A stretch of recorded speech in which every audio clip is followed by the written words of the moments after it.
Okay, we will go ahead and get started. Welcome to this session titled Can Your Online Course Benefit from a Strategic Plan?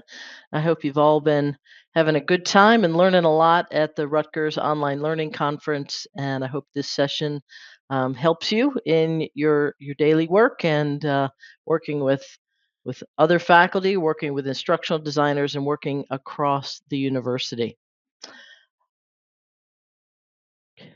Um, So we're going to talk. We're going to basically talking about online course quality frameworks today, but I'm going to come at it with a slightly different approach than we typically all are using. But this is a sort of an expanded approach I'm going to be talking about.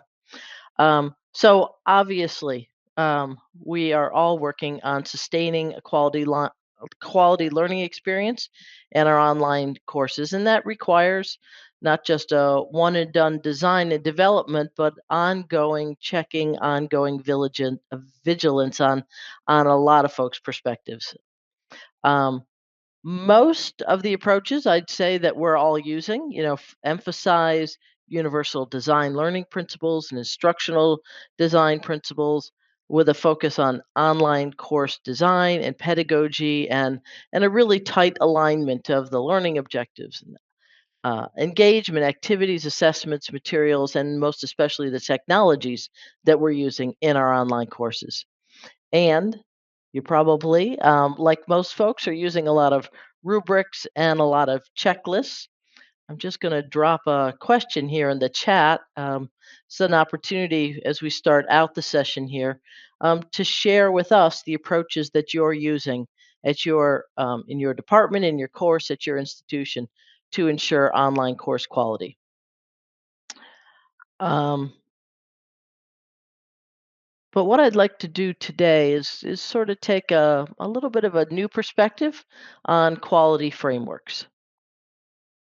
So our current approaches are rubric based, checklist based, focused on the items that I mentioned on course design and pedagogy. Certainly all great tools leading us to great online courses with quality.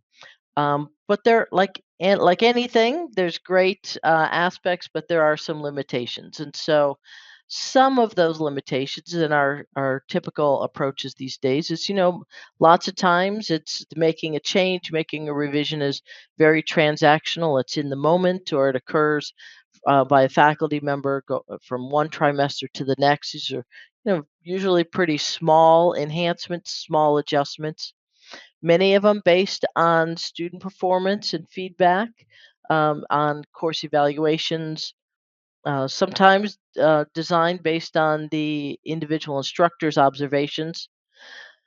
But they're also our rubrics and our checklists are often disconnected from some of the many other dimensions that go into the quality of a course, whether it be online or in person. And lots of times, the folks that are working on ensuring the quality is includes a very limited perspective. The faculty member who teaches a particular course, or the many faculty who teach a course, and perhaps an instructional designer. And this approach that we use can tend to be reactive rather than proactive.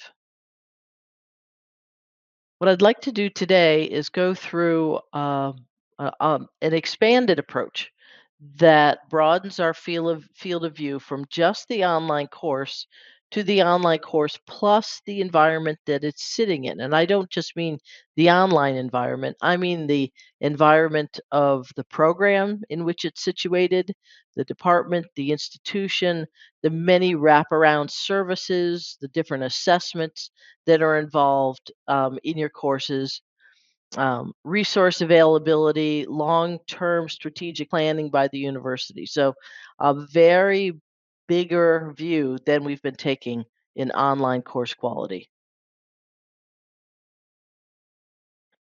So, in this new approach, I'm asking us to think about a higher order, a long term, and a multi year strategic plan. Not setting aside what you're already doing, but thinking about something in addition to what you've been doing, or that what you've been doing can roll into this new approach. Thinking about not just our standard online course updates and enhances, but really thinking about course renewal, online course renewal, and all that goes with that word. And taking into consideration this wider range of quality dimensions and perspectives. In the end, we'd have a comprehensive plan to improve or to renew a course that does a couple of things. It ensures course quality, ensures course currency and relevance. Um, a spillover effect is that it helps to establish a culture of continuous improvement, and you're getting a bigger picture impact beyond the course, getting an alignment between the course and institutional goals, priorities, and initiatives. And as you'll see, this is a fair amount of work. So, giving us even pacing, a doable pacing of workload and resources over time. So, what other dimensions are we talking about? There's a lot here, and this is a sample. I'm sure you can come up with many more, whether in these dimensions or other dimensions. So, first of all, other dimensions would be academic aspects. So, thinking about program goals and how they relate to the course outcomes, your program's course sequence and scope, program assessment plans. What's the actual content of the course? And do you have diverse perspectives within the content delivery, within the course materials? The digital environment in which all of this is happening, not just the technologies and the environment, but making sure that everything's really seamlessly integrated for the student and for the faculty member. The course being career relevant, so currency and relevance of the coursework to particular degrees, to particular disciplines after graduation, career skills and knowledge, and being in touch with industry trends and making sure that those are built into the courses. Engagement. If you're an online professional, you know the really important role that engagement plays in an online course. Faculty presence and a sense for students of community and connection, which is really important in terms of retention and persistence through the course.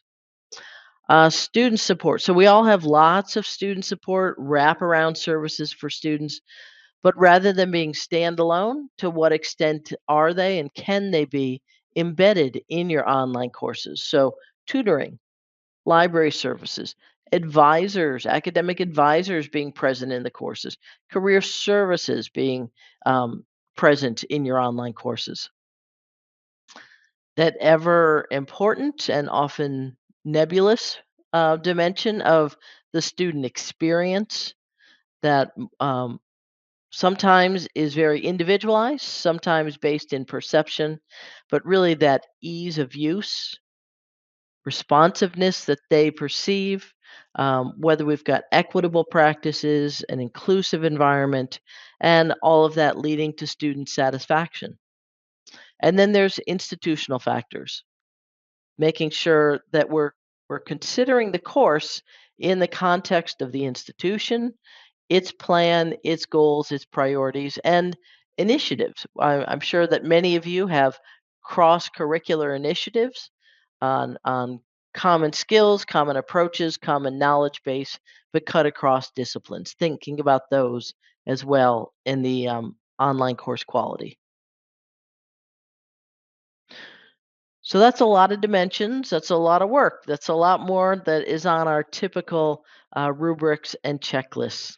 And so that presents some challenges, obviously. First of all, workload.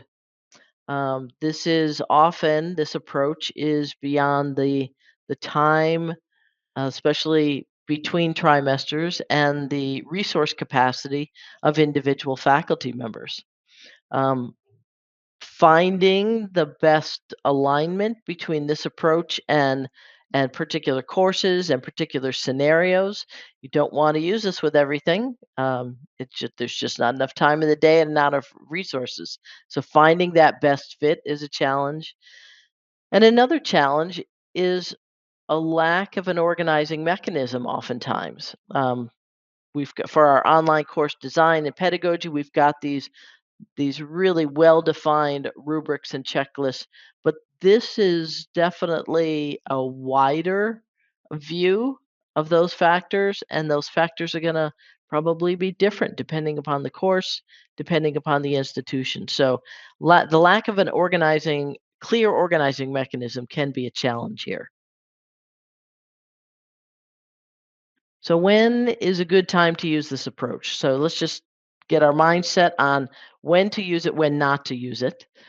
So, good times to use it. After your course has been running for several years, you know, that's a good time. You've driven it a while, you've kicked the tires quite a bit. You're beginning to see not just little areas for tweaks, but maybe some bigger improvements. When there's been big changes externally or big changes internal to the institution that might impact the course. That's another good time to try this approach because it's the bigger picture that's impacting you here. Significant new advancements in your field of study, significant changes in the program. So the context, the purpose of the course within the program may have changed as a follow up to a program review or an accreditation self study visit. And then, if there's some new institutional, departmental, or program initiative, these are all good times to consider this approach.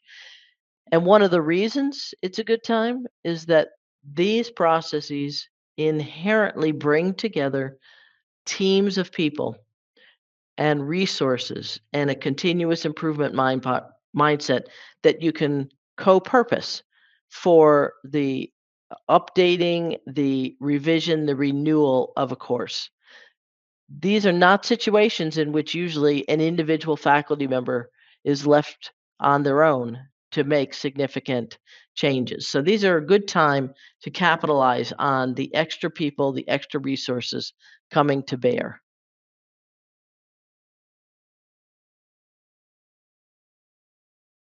So, one of the approaches that gives us that missing mechanism, that lack of a clear mechanism, could be a strategic planning process. And it brings with it a bunch of different benefits as we begin to think about this comprehensive approach to course improvement. It provides clarity by setting priorities for us. It I know that list of factors look very big, but by going through the process, you get whittled down to and focused on the most essential things that perhaps need some attention. It gives you both short term and long term plans. So while the list may look big, it gives you a mechanism for chunking the work out. Doesn't all have to be started, doesn't all have to be done anytime soon. Gives you a mechanism, clear criteria for setting priorities, making decisions, and from that leads to efficiency of all this work that might need to be done and how you're going to um, involve other people and how you're going to use the resources. Um, and also, because you got a lot of different people in this mix of strategic planning when it comes to a course, it's going to help with that coordination and that alignment across departments, across the organization. It also gives you an opportunity to really take a step back, look at the course, look at the environment the course is operating in, and and think about and anticipate those trends that might be coming at you in the future, that might be coming at the course in the future, and to respond to those in a planful way, very proactively rather than being reactive. Oops. All right, there we go. And I know that many of you have been involved in strategic planning before, and it's usually at the organizational level. And you're probably thinking, strategic plans don't apply to courses. I don't see how this framework works. But if you just take a step to the side for a moment and think about the elements of a strategic plan, mission, vision, value statements, goals, objectives, action plans, and SWOT analysis. I think when you come and now think about the elements of a course, you can find analogous elements of a course that would fit with the strategic planning process. So, for example, the mission, vision, value statements of a strategic plan, it's kind of what your course description is about. It's the purpose of the course, it's the role of the course in the curriculum. You have these analogous elements in a strategic plan and a course. While they may use different words, their purpose is well aligned.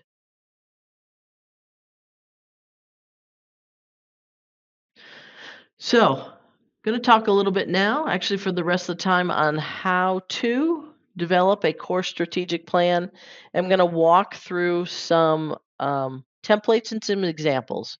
So, a SWOT template, a feedback checklist, an action plan template, and a course strategic plan template. All these are available. All you got to do is email me, and happy to send them to you. There's a bunch of different ones in each category, so feel free to email me if you're interested in those. So I'm sure that many of you, if not most of you, have been involved in a SWOT analysis in the past. And as you know, that's simply a strategic planning technique that allows you to identify and assess the various factors that, in this case, impact the quality of your online course. It helps you really understand what the current state is, what's going on right now, what could be better, determine where to go next, and help you determine what you're going to do to achieve that final desired state after the course renewal process. You're going to We're going to identify internal strengths and weaknesses in their relation to external opportunities and threats. And again, this is all at the course level, not at the institution level, not at the organization level. This is at the level of your course.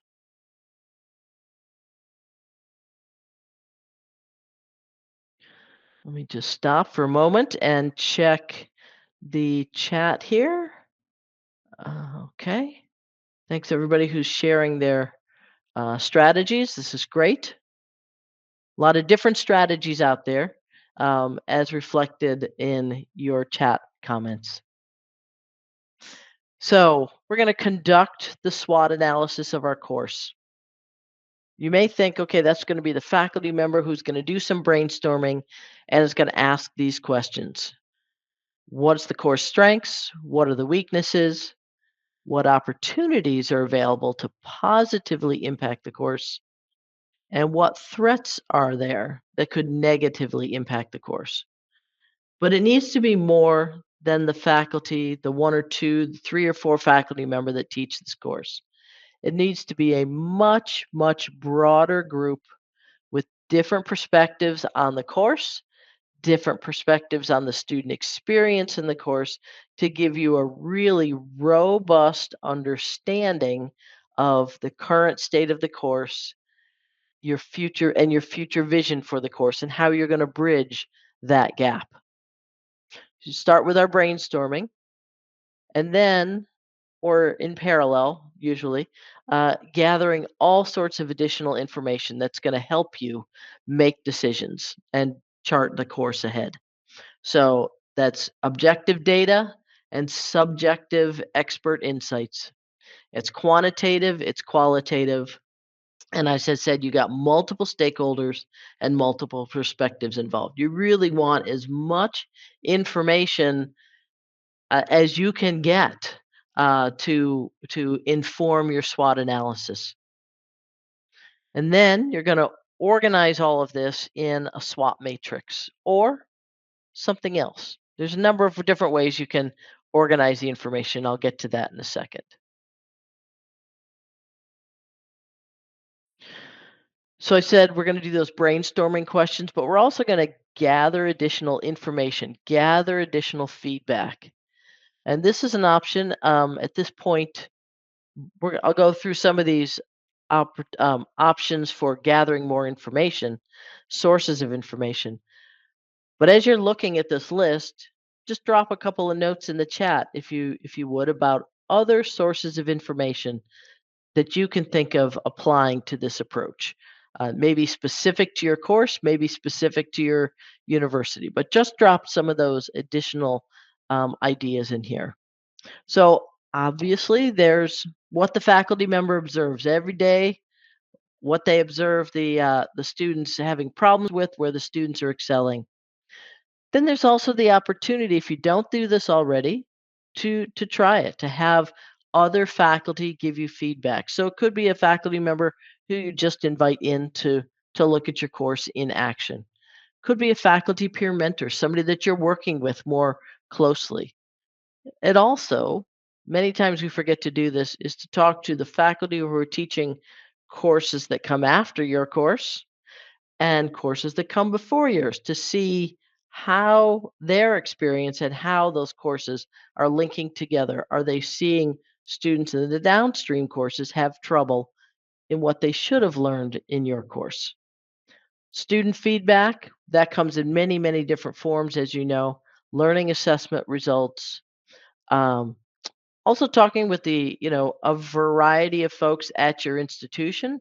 And you'll see in this list on the right side, don't forget to reach out to the other people that interact with your students because lots of times there's information gleaned from their interactions with your students about your course. Tutoring, academic advising. They're going to be hearing from students about the troubles that students are having, the really problematic course areas, the areas that they're really stumped, where they need more support. Career services, thinking, helping you think about relevance and currency as related to the workplace. Um, the whatever your unit is that assists students in tech support or online course support, LMS administration, all of that. Reach out to those folks to hear where your students are getting stuck on the technology pieces. Similarly, instructional designers, instructional technologists, talk to your assessment director. Ask your accessibility director to take the look at your course. What are they seeing that you are not seeing? Um, and then obviously always be checking, maybe if you have industry advisory boards that can help you with some additional information and be cross checking to those institutional goals and plans. So we do the brainstorming. We've got analysis of information, lots of extra information. Organize it in something that looks like this. A SWOT matrix is a common tool. You could also simply use lists. You could use Venn diagrams because sometimes the factors that you identify actually overlap. Some strengths are also opportunities, some weaknesses are also threats. So there's no one right way or wrong way to organize the information. Couple things just to remind ourselves that strengths and weaknesses, those are things internal to the course or internal to the institution, whereas those opportunities and threats are outside the course. So here's an example of a SWOT analysis is of a course, a very brief SWOT analysis. Certainly more can go into one and usually does. But just look at some of the strengths here. This is where you and the others you've talked with think the course is doing really great. Wide range of student engagement opportunities. Students give you great, strong course evaluations. Lots of embedded student support and UDL principles well incorporated. Now, some weaknesses. These are areas definitely to think about for improvement. You'll see some assessment problems here. You'll see a low student connection and sense of community in the course. Those are areas for maybe some design enhancements, some outdated pedagogy approaches, um, So those are kind of all online course design elements. But then we take a step back here and we've got two that are related to quality, but not necessarily related to the online environment. So those downstream courses where students were supposed to learn something from your course, they're not doing too well in those pre-assessment scores in those courses. That tells you something's amiss. Opportunities, those are things external to your course. So things about, the LMS, they always have lots of features or new features. What can you be utilizing there? Something may come up in the program accreditation that gives you a new opportunity to capitalize on.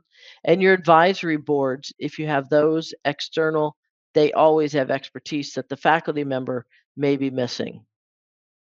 Some examples of threats might be if you're in a field that has rapidly evolving content areas. So if anybody teaches a course on artificial intelligence, that changes daily, I believe.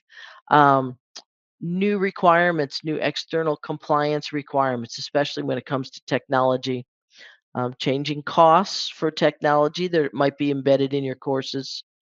And certainly competition on the outside may be a factor for you to consider. The list could go on and on and on here. The list is likely going to vary in each one of these domains, each one of these quadrants, based on your course, based on the purpose of the course, based on the content, based on how long it's been since the course last underwent a full renewal process.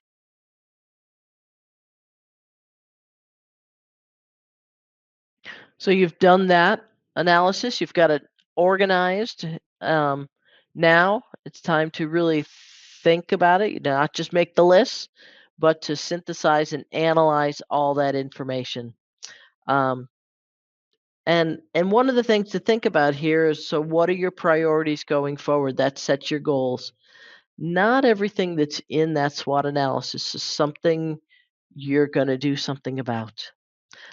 There's going to be a lot of ideas, a lot of problems that you might want to address, but not all of them need to get done in the next 1, 2, 3 to 5 years. Some of them are things you don't need to touch at all.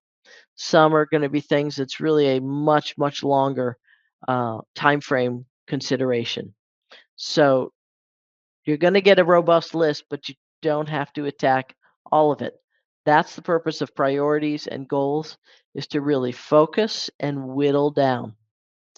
Um, you're going to set those priorities based on the SWOT analysis you did, the academic goals and priorities. So, the academic goals and priorities of that course, of the program, institutional goals and priorities, and the the capacity to make the changes that are needed and the resources that are needed to make changes. So, and I'm not talking about individual people. I'm talking about teams of people. I'm talking about the institution as a whole. Sometimes the the knowledge, the skills, the money that's needed to make the ideal change you want to make simply isn't there, simply isn't available. So all of these have to be considered in the mix. And uh, with all these perspectives in the mix, you're probably going to get differing ideas of what is top priority and what's low priority, what really needs to be done a certain way, where there's some flexibility. So each institution, each department, each faculty member is going to really need to navigate that dynamic, because you're going to have a lot of ideas and a lot of perspectives in the mix.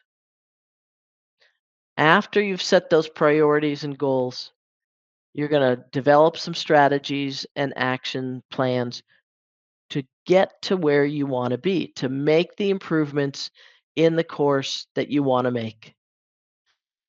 And there's going to be a lot of them. You saw there's a long list, so there's going to be a lot of strategies and a lot of action plans. It's going to be then a matter of determining the sequencing of those and the phasing of them. Some of these, recognizing, could take a couple of weeks, couple of months. You can knock them out quickly. Others, because of how intensive they are time wise and resource wise, could take you a year, could take you 2 years to fully implement. So, thinking about the priorities in the context of the timing, the resources, that's what's going to determine your sequencing and the phases.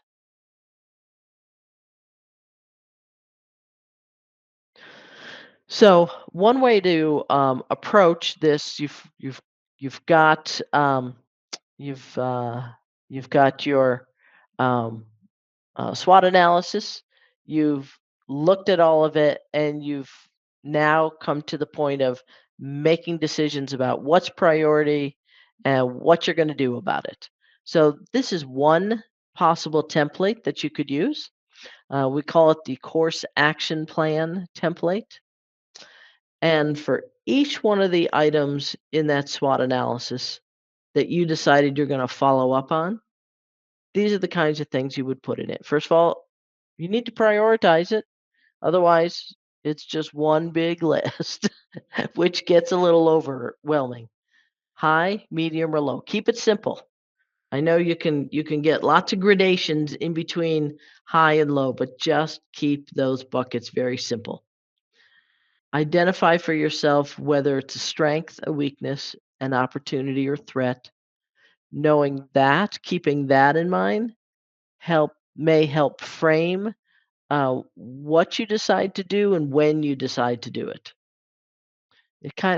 It also lets you know what's under your control and what is external and beyond your control, which may influence the sequencing, the timing of what you do. Item is simply what the SWOT analysis showed. What's going to be your goal as a result of that information? What's going to be your follow up actions to achieve the goal? And to achieve that goal through these actions, who needs to be involved and what resources do you need? That's a really important piece to think through at the beginning. Because as I said before, if you haven't thought that through, some things are simply not going to be doable or not doable the way or in the time frame that you're planning at the outset. Think carefully about approximately how long it's going to take to complete this action. Are we talking about weeks? Are we talking about days? Are we talking about weeks? Are we talking about months or years? That's a really important component here to the planning. Then, so you're going to do this, but then there's actually two parts. There's that period of work. You're working to make the improvement. Others are working to make the improvement. That all takes quite a bit of time. And then there's the date when it actually gets implemented, when it's ready and it launches. Those are two very important and very different milestones that it's good to have in mind.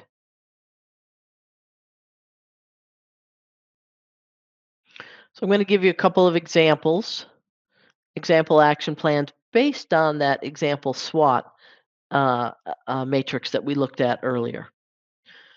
So one of them is it's a high priority based on this course and the environment of this course.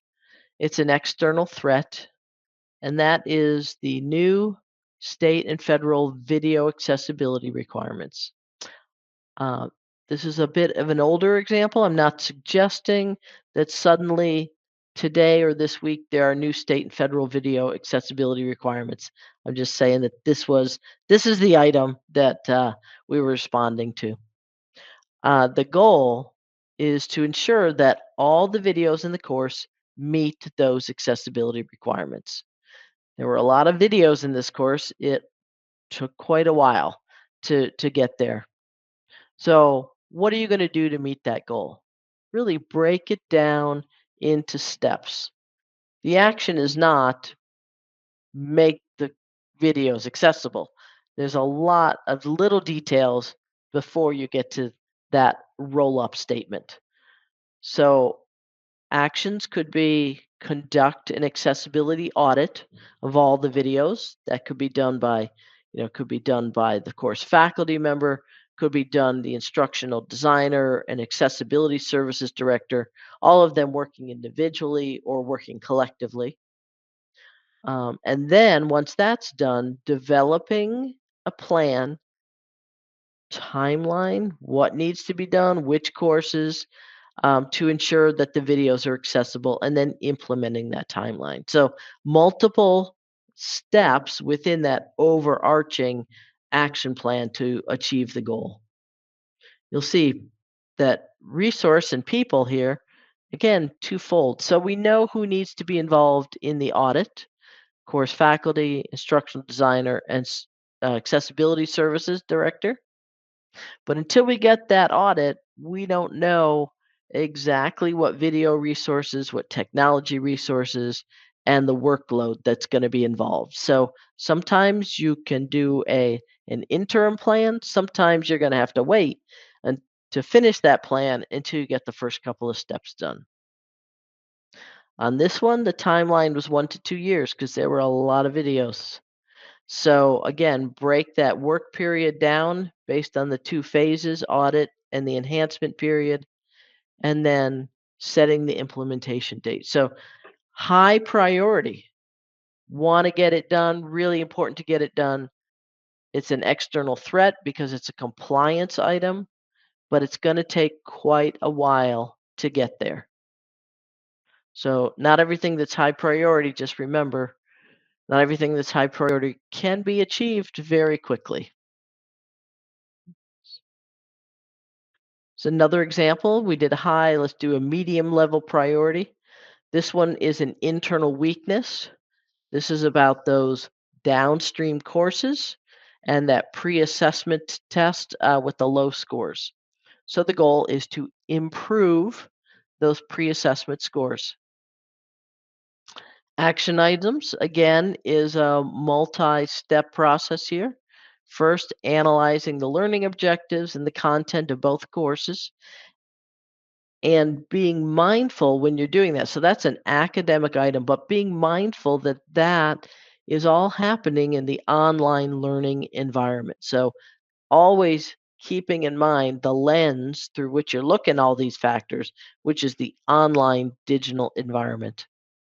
Also looking at that tool. So you're going to look at those results in that tool, but look at the questions that are in that tool also. And then adapting the learning objectives and the course content and the pedagogy and the activities and the assessments to be better aligned from your course with what the downstream course needs. Um, Faculty from both courses, assessment director is a good person to bring into. Remember, keeping the perspectives broad, not just specific to those involved in the course, but involving many other perspectives and eyes here. And we'll go through one last example. This is a low priority item. Uh, this, while it sounds great in the grand scheme of all the things that were mentioned in the SWOT, this is one to put off till later.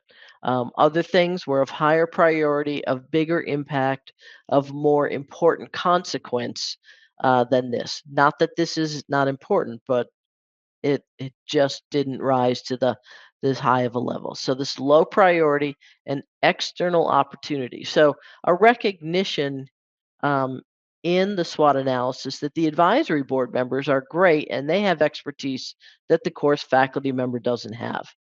And so the goal here is to use those advisory board experts to supplement instruction.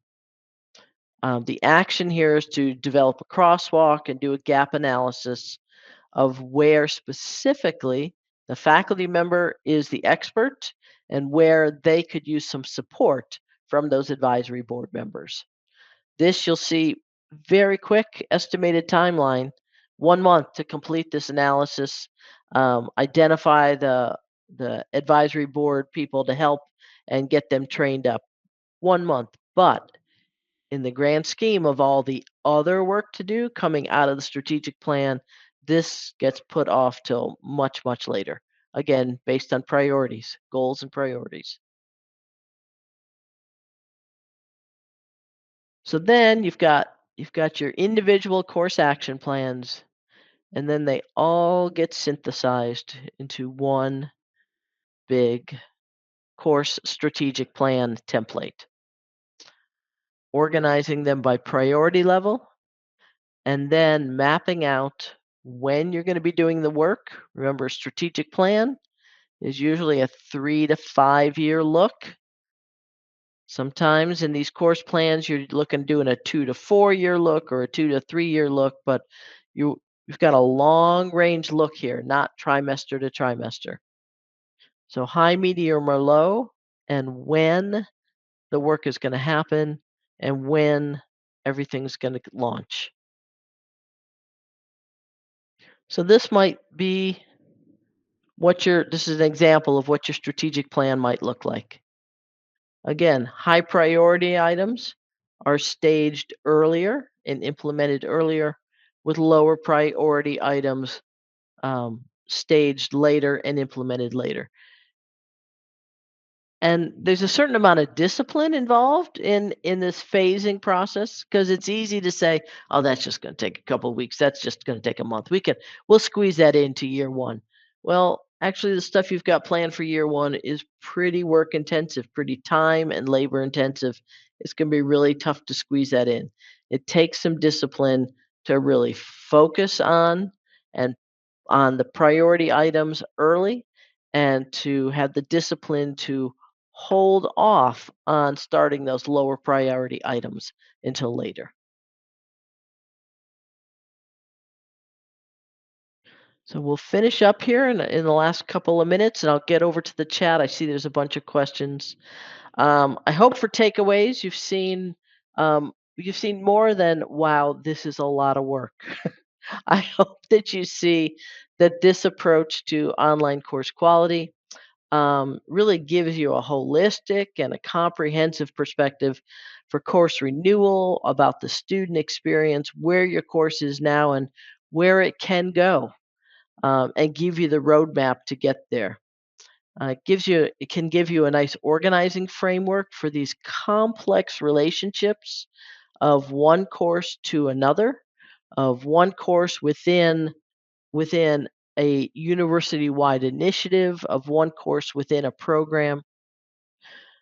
This is an approach that's especially amenable to these large courses, large enrollment, multi-section courses that we all have. You get a good bang for your buck here. When you've got, for example, entry-level gen ed courses, or uh, gateway courses within programs. These are great courses for this approach. Whenever you've had a significant change in the course or the program or the institution, this is a great approach.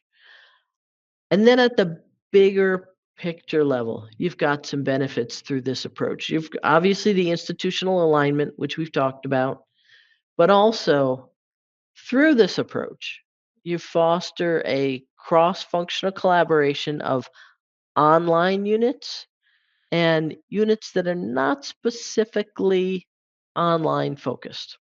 So, for example, you foster cross functional collaboration between the online program and assessment professionals, online program and career services.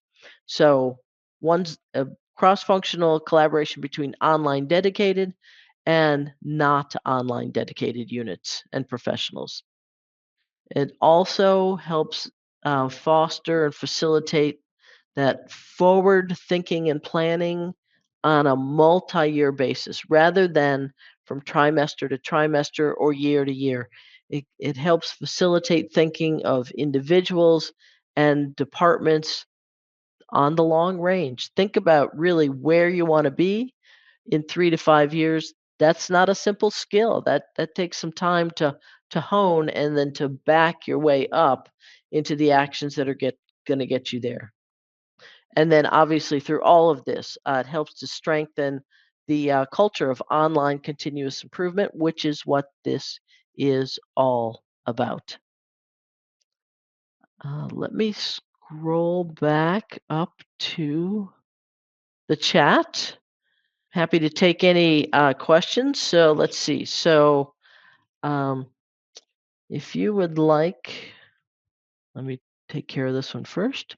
If you would like any the slides or the templates, you can just email me. The slides are in the conference app, but feel free to email me. I'm happy to reach out to you. Also, the templates, I'm happy to share those. Okay. Um, be great to hear from some of you. Can you see that some aspects of this approach would be useful to you, to your program, to your institution, and which aspects and under what circumstances? Let's see for downstream. There needs to- so that's a great question, Karen. How to build that kind of engagement between um, the person who's teaching, so you and others teaching the course you teach, and the faculty that teach upstream courses and the faculty that teach downstream courses.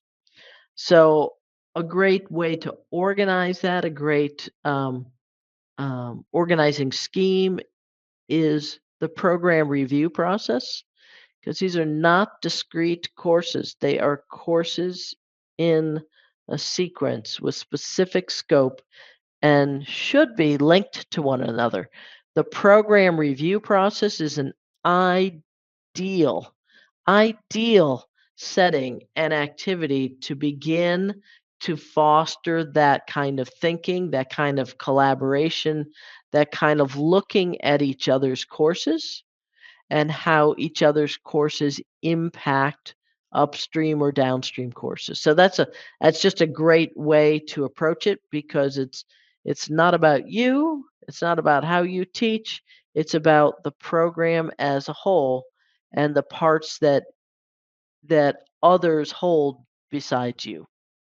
So I hope that's useful, but that program review process can be really helpful for this process. Let's see, I see OLC as a structure here. Okay. QM and now OOSCQR.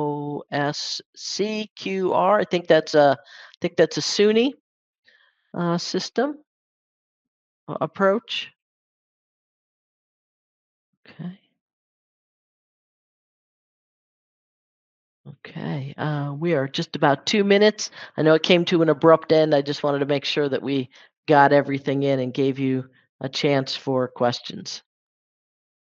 I think if you were interested in trying this approach, again, be very judicious. This is not for every course. It's a lot of work. I think the first thing I would suggest is to really think about where could this be the most impactful. You get the most bang for your buck, the most bang for your workload. And then that would be, step one. And then I think step two is just take a step back, do a little personal refresher on the strategic planning process. And every time you read something that says organizational goal or organizational structure, just cross that out and think course. So take your view from really big to very small with the course. I said we were going to broaden our view beyond just course design and pedagogy, and we are doing that. But just think about strategic planning from the standpoint of a discrete course, and all those factors. So um, it looks like we're just about finished up here. The recording will also be available in the conference app. If anybody's got any questions, I'm happy to hang around afterwards. Or feel free to email me. Again, thank you for your time today. I appreciate all the comments here, suggestions, and I hope you have a great rest of the conference.